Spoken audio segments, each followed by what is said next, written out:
Hey, what's going on, guys? It's FPL Yusuf here, and welcome back to another video on my YouTube channel. Today, I'm going to be bringing you guys my Game Week 5 transfer plans. We're going to cover a lot in this video. We're going to go over some key questions for the upcoming game week. I'm going to show you guys what my transfer plans are looking like for this coming game week as well. We'll go over how my team got on in Game Week 4 and also what my team is set up to look like for Game Week 5 as well. So I do hope you guys enjoy this video.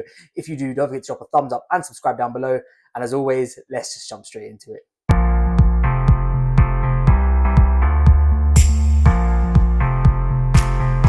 Okay, welcome back, guys. Thank you so much for being here with me today on my YouTube channel for another video. So let's go over how we got in Game Week 4, and it ended up being quite a good game week. It was looking like it was going to be touch and go for a while. You know, there was a lot of ups and downs in this game week, but actually we ended up on a decent score. 69 points all out, which puts us at 1.7 million. The overall rank could be better, but, you know, I think with the way the season started, I don't actually think it's too bad. So we're going to just try and push on from here. So in goal, Robert Sanchez unfortunately didn't keep a clean sheet. I thought that was going to be one of the bankers that were going to be in the backline. I was confident about my defense this week. I thought the fixture-wise, they had the numbers, but unfortunately Chelsea, you know, just didn't keep it down. The other three in defense did. Munoz got a clean sheet, Spence got a clean sheet, and Joachim Andersen got a clean sheet and a double-digit haul. Both of the other defenders got yellow cards, which unfortunately took them from a 6 to a 5. But, you know, overall, I think, you know, always getting clean sheets from defenders is always a good backbone. It's a good way to start FPL as well for the coming week. Then we hit a really big low with the midfield, and not one of them returned. I mean, Liverpool, you know, we're going to talk about them a little bit later and about some of their assets, but WIRTZ, Gakpo, both blanking. Tijani Reinders blanked, even though I don't know how he managed to do that. Enzo, you know, got the DEFCON, so overall 4 points from him, not too bad, but the general performance of the midfield was really under par this week. Forward line, Gyökeres got his goal. Ekitike, again, you know, a blank for him. Early sub as well. We're going to talk about his future in my team in a little while as well. But the man of the moment, the man of the week, Erling Haaland, yet again, just coming big. 2 goals.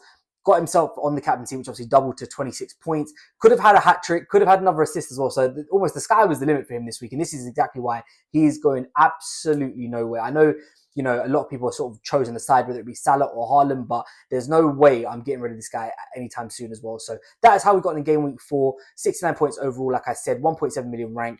Let's get on to some key questions now.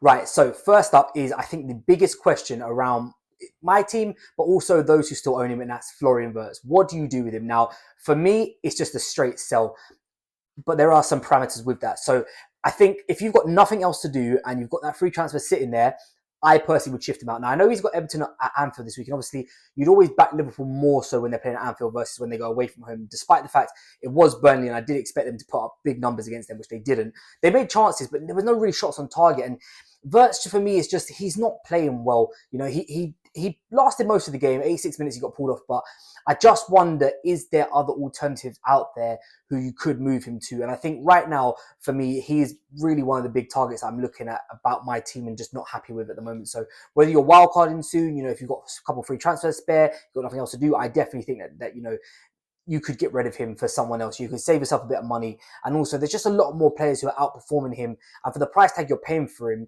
he's yet to get a goal or an assist. Now, eventually it will come, and he will get one. Of course he will. And it could genuinely be this week. But I just think we've all been patient now. The Burnley game was kind of like the last straw for me to say that, okay, provided I've got no other fires to put out, then he will be the one to leave my team this week. Okay, next up is Aston Villa, and another team who are seriously underperforming now. A lot of people are going to be invested in Aston Villa in some way, shape or form, whether it be through Ollie Watkins or Morgan Rogers in particular. Do you sell them? Now, they have Burnley and Sunderland 2 out of the next 3 games, which that's what makes it really difficult to get rid of them. However, what I would say is, form-wise right now, they are not at it at all. I don't know what's going on in Aston Villa. They haven't scored a goal yet. But also, Burnley, as we've seen from them this week, the teams who've been promoted this year are not whipping boys. It's not an easy 3 points. If you're not at it, you can lose and you can drop points. And, you know, Liverpool nearly found that out this week if it wasn't for a 95th minute penalty from Mo Salah. So even though on paper Aston Villa have got great fixtures, I don't know whether or not I like those assets. Now, there'll probably be a lot of people out there telling you to keep them, and I understand it. Obviously, you know, on fixtures are played on paper until the game comes around. So they're probably not a priority transfer out just because of the games that they've got. However, I'd be seriously worried about their form, especially Morgan Rogers. Ollie Watkins, I'd probably say, if I was going to keep one of them, I'd probably end up keeping him, just because I don't think that there's really that many striker options at the moment. Whereas Morgan Rogers, on the other hand, I think, you know, the likes of Elliot Anderson, Caicedo's been performing really well, Enzo Fernandez, Eze, there's a lot more players around that price point who I think look a lot more enticing to me than Morgan Rogers does. So overall, I would say Rogers, I'd probably look to move on quicker. than I would Ollie Watkins, but I do think that there's a definite high priority to get rid of them, despite the fact that they've got good upcoming fixtures. Okay, so is Erling Haaland essential? Now, I don't know if any player is really essential in FPL because it all depends on the landscape of your team. However, what I will say is this: Erling Haaland for me is just a must. Now, I know game week 6, will be a big one because obviously City are playing Burnley. A lot of people who own Salah will probably look to transition to him, whether it be through a wild card, through free transfers. Some people might free hit Haaland in for that week. So I think if you don't own Erling Haaland, I think you need to try and find a way to get him in. Is it possible to get both of them in? Yes. I think, obviously with the cheaper midfielders, it does make it definitely tenable to do it. Tijani Reinders, we named a few there, Enzo, Caicedo, Anderson. So it does make it possible. Obviously, it will significantly weaken your team overall. But I just think with the form Erling Haaland's in at the moment, both for club and country, I just don't see how you wouldn't want to get to him, especially for that game week 6 fixture. Now, maybe you could look to leave him for a couple of weeks. And obviously, they play Arsenal this coming game week. So it's sort of game week 6 is where the turnaround is the big one. So you don't have to necessarily go for him this coming week, but I think there definitely needs to be a plan for game week 6 to bring him in. And finally, Mo Salah. What do we do if you own him? Do you get rid of him? Do you transition to Haaland? Do you keep him? To be honest, he's getting very lucky at the moment. And unfortunately, as we've seen in the past, with these type of players, Chris Wood and Buemo, they have low XG, but they put out high numbers. It's not going to last, and it will run out at some point. We've seen this year, Chris Wood and Brandon Buemo not starting the season particularly well. It's going to run out at some stage. And I think when you're paying that much money for somebody who looks like they're completely out the game at the moment, if you're relying on penalties just for a 14 million asset to score, then I would seriously be worried. I think, Cole Palmer offers a lot more value for a lot cheaper price, where he's still on penalties, but I think he'll have more impact on how Chelsea play and how Chelsea score goals than what Salah's doing right now. And obviously, once Isak comes into that team as well, it's just going to take away from the goals a lot more as well. So yeah, I think Salah is somebody that I would definitely keep an eye on. I don't know if I'd move him out now because obviously, like I said, Haaland hasn't really got a great fixture this week. Arsenal the best defense in the league. But I definitely think that, if these performances keep up, then yeah, I definitely think for 14.5 million, you'd probably be wanting a lot more output from him. Okay, so let's look at my transfer plans for game week 5. And we'll start off first with Florian Wirtz. So we spoke about him. I am desperately considering getting rid of him. I think he's probably going to end up surviving one more week. 2 reasons. One, because I think I've got other fires that I need to put out, which I'm going to come into in a second. But 2, I don't mind the fixture. Everton. Going forward, Everton have been really good defensively. I'm not so sure about. And obviously, at Anfield, you'd always back Liverpool to win. If I was going to move him out, obviously, I'm looking at the likes of Semenyo.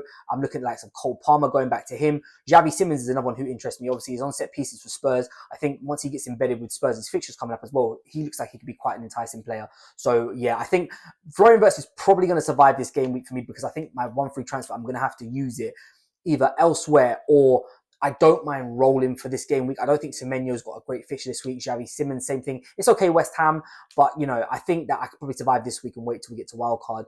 But yeah, I think he's definitely one of my priorities to get rid of. Murillo also another one that I'm depending on how his injury comes out. Obviously, he came off in about the 37th minute against Arsenal, and it just looks like what we're going to see going forward is that his team's going to be playing a high line. I don't really want any of the Forest defenders. I know they've got Burnley and Sunderland. It's the same as Ollie Watkins. They've got great fixtures on paper, but to be honest with you, I don't really want to be a part of it. So I am looking to move Murillo out. I'll be looking to transfer to probably someone who's around the same sort of price point. Like Gabriel, Arsenal's defense is just so good. I probably would leave that for this week because obviously Man City, the form Haaland's in. You just never know. I would expect Arsenal to win this game, but you just never know. So I'd probably look to move away from that for now. I am considering a double up of the Spurs defense. Van de Ven, Romero. I think that both of them offer quite high upside. One got a goal, one got an assist this week. Both good for bonus points and defcons on certain games too. So I wouldn't actually mind doubling up on the Spurs defense either. Maxence Lacroix is another one. Again, a double up of West Ham. A double up of Crystal Palace could be really, really beneficial. Obviously, they are playing West Ham this week. So yeah, I don't mind any of those transfers. I think I don't know if I'd make the transfer this week as I show you what my team's looking at for game week 5. I don't really know who I'd bench in it. So I'm not really desperate to make that transfer this week, but it is something that I'm definitely considering about. And the last transfer I'm looking to make, and this one is more so when I put this team together, I always sort of plan my team 2-3 weeks in advance. And I knew Arsenal were going to go to, obviously play Man City in game week 5 and then they go away to Newcastle in game week 6. Well, I don't think Gyökeres is going to be that much use in these games. I think he, against everyone outside the sort of top 4 or 5, will score goals. Against these type of teams, I think Arsenal probably set up just to defend more and sort of nick it on a set piece. So I don't really know how influential he's going to be in this game, which is why I was looking to move him out for 2 weeks. And then obviously Arsenal's game week 7 and onwards, their run becomes really nice. So just wildcarding back in then. The question is, who do you move him to? So I think there's only really 2 options. Chris Wood is one, but I have got concerns about Chris Wood, and João Pedro is the other one. Now, my concerns about Chris Wood is obviously he got brought off in the 59th minute. That could just be because of game state. Obviously, you know, Arsenal were already comfortably in control, so that could just genuinely be that. But I am worried about his minutes going forward.